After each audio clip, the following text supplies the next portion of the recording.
Come take a walk with me through the woods. It's a beautiful spring day.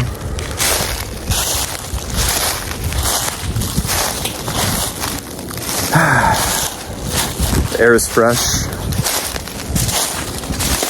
You can smell that rich, earthy scent, decaying leaves. I hear them crunching beneath my feet.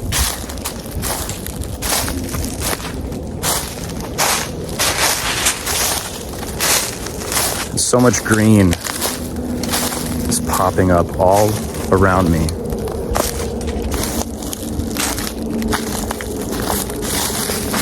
A lot of trees are just starting to show their first buds, while so many other plants have already come back to life. Birds are out nest building. The insects are out hunting flowers and pollinating. And the whole world is starting to wake up again.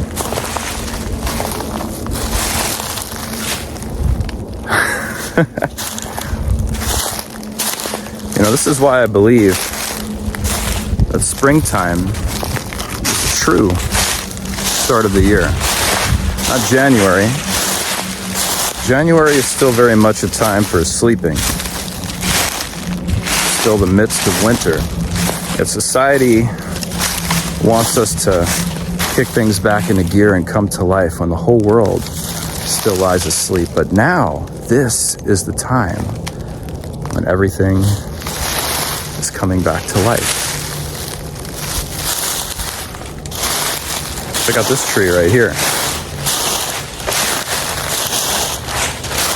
You gotta be careful because sometimes the fallen leaves conceal very deep holes in the ground.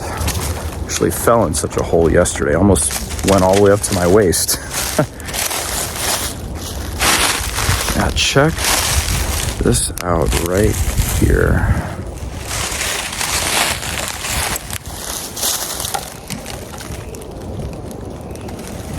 This tree fell over in a storm not too long ago.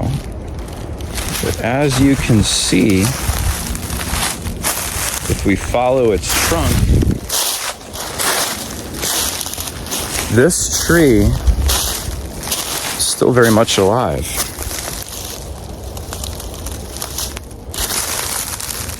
New buds are forming right here.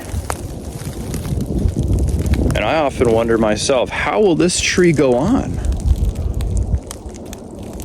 Will that whole system of branches down there flourish back into life with new leaves?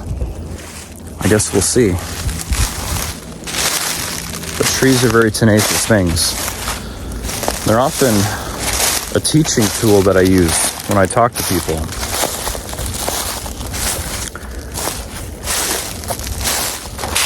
And lately, I've been referring to the tree as symbolizing our ever-present being, much like I use the term the lake. A tree doesn't chase anything in the external world, right? A tree simply is. A tree grows.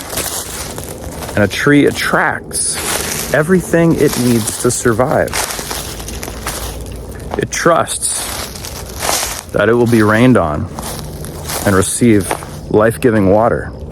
A tree trusts that it will receive its nourishment from the soil in which it spreads its roots. And a tree grows as tall as it can, spreading its branches out into the sky, collecting all the sunlight it'll ever need, attracting everything to it, chasing nothing in the external world. And I often ask myself, how can I make my life more like a tree's? How can I learn to stop chasing everything in the external world and simply be trusting that everything is on its way to me? That I don't have to struggle, I don't have to chase, and it doesn't have to be difficult. I simply have to lean in to the eternal being that I am and allow that everything is on its way to me. Trees are very inspiring like that. And this tree over here in the woods, it fell over. Something in nature, whether it was a strong storm, maybe a bolt of lightning, or just a really big gust of wind, pushed that tree over. And the tree could do nothing about it, but lay there and accept its fate. But still, it grows. It hasn't given up yet. In fact, it's sprouting new life even now. And that is a very beautiful thing. The fact that this tree continues to trust, continues to have faith that all of its needs will be met. It has a purpose to serve in being here. And it's trusting. Has no choice but to trust. And now, if you look at the base of that tree, there's a home now for animals to live underneath it, in the crevice that once contained its roots. And still, its roots are diving deep, searching for moisture. So, how can you be more like a tree today? How can you be more trusting in the divine plan? How can you go from chasing everything in the external world to attracting everything that you need? Most of us are not like trees. We're like towers. And there are many similarities between a tower and a tree. They're both very tall. They both can be knocked down. They both serve a greater purpose. But there are so many more differences than there are similarities. For example, a tower is built by man, conforming to a blueprint, a design, a specification. A tower is constructed and built brick by brick in accordance with an agreed upon plan for how towers should be built. We need to make sure they are of sound structural integrity, maybe earthquake proof depending on the location, that they're not going to be blown over in a strong wind or a storm. And towers, well, they don't last forever. They're not truly alive. But towers serve their purpose too. They could be lighthouses. They can hold hundreds of office workers. They have purpose. They have a function. So does a tree. A tree doesn't need to be built according to a specification. It's not man-made. It simply grows. It knows how to grow. It's in its DNA. A divine plan. And a tree is connected to everything. A tree reaches its roots deep beneath the soil. And you know, trees communicate with each other through their roots. So, sometimes we're like a tower, and other times we're like a tree. Yeah, life is pretty wild sometimes. Anyway, I hope you enjoyed that little walk through the woods with me. I know this wasn't your typically regularly scheduled Reiki channeling and healing, but there'll be more of that to come. So much more Reiki to come. And in the meantime, if you're feeling a little low, if you're feeling a little depleted, I want you to remember that you are very much like a tree, that you contain that same spark of divine consciousness within you, the same as a tree.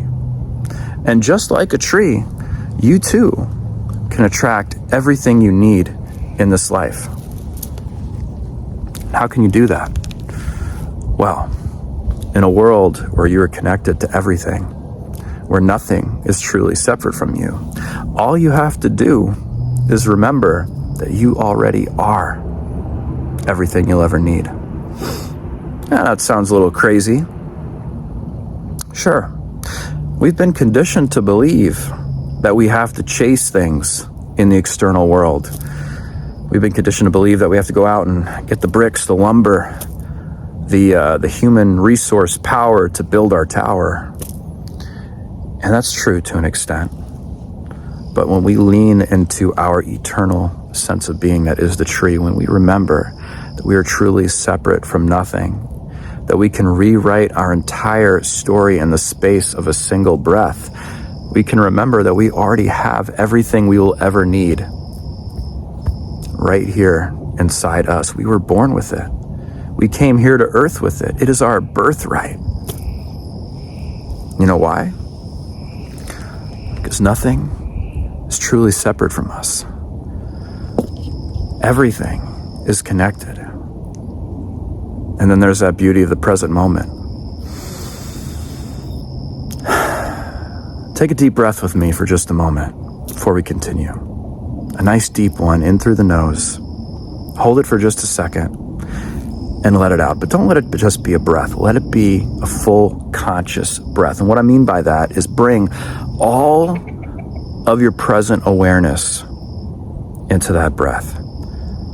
Let all of your awareness reside in the way your chest rises and inflates as you breathe in that beautiful life-giving oxygen. The way your belly expands as you take it all in. And let it out. Let yourself relax. Let all of your consciousness be in that beautiful moment of breath. Let's try it together.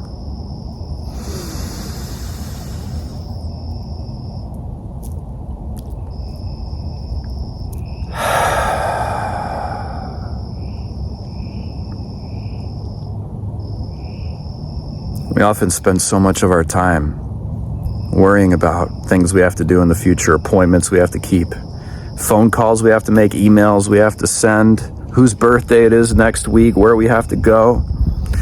We forget the beauty, the pure bliss of just being here in this present moment, the only moment that really matters, but we spend so much of our lives distracting ourselves from it. Take another deep breath with me and be here right now.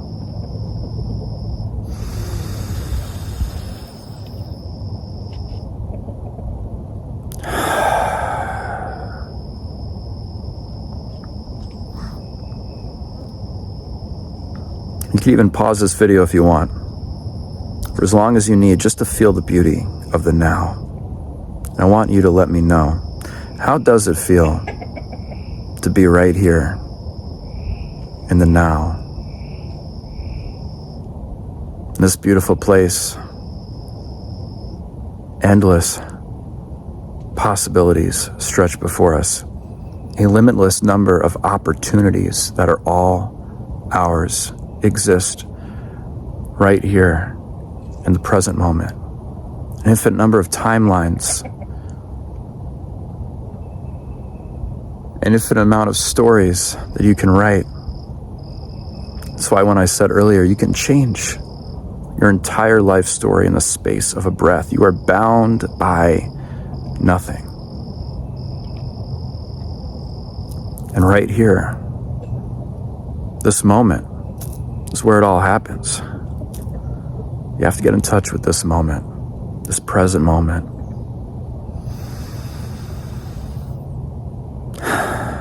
Well, I think that's enough for today. I want you to think about a couple of things after you watch this video. Where am I spending most of my time? Am I more of the tower, or am I more of the tree? And what does it really feel like when I embrace the stillness of the present moment? What does it feel like to let go completely of all those distractions, all those racing thoughts, everything that overwhelms you, all of the energy that's not yours to carry? What does it feel like to truly just let it all go?